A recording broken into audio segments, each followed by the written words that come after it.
IRS Form 1099-SA is the distributions from an HSA, Archer MSA, or Medicare Advantage MSA form.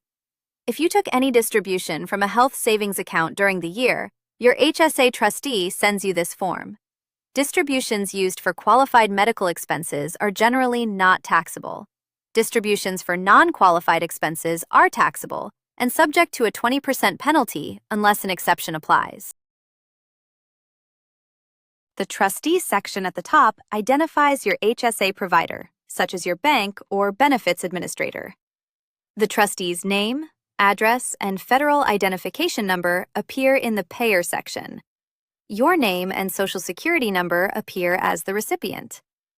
Box 3 contains a distribution code. Code 1 means a normal distribution.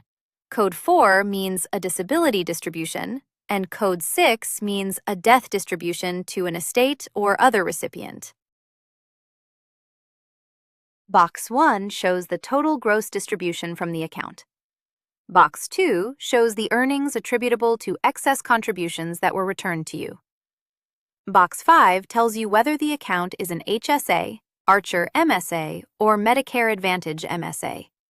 This matters because the rules differ slightly by account type.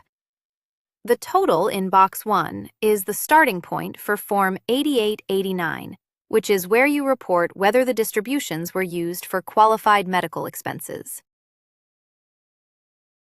Use Form 8889 to report your HSA activity on your federal return. Part 2 of Form 8889 reconciles your total distributions from Box 1 of Form 1099-SA against your qualified medical expenses. Any amount not used for qualified expenses is taxable and must be included in gross income on Schedule 1. If you are under age 65 and the distribution was not for a qualified expense, a 20% additional tax also applies. Fill yours out free at FormsPal.com. This is general information, not tax advice.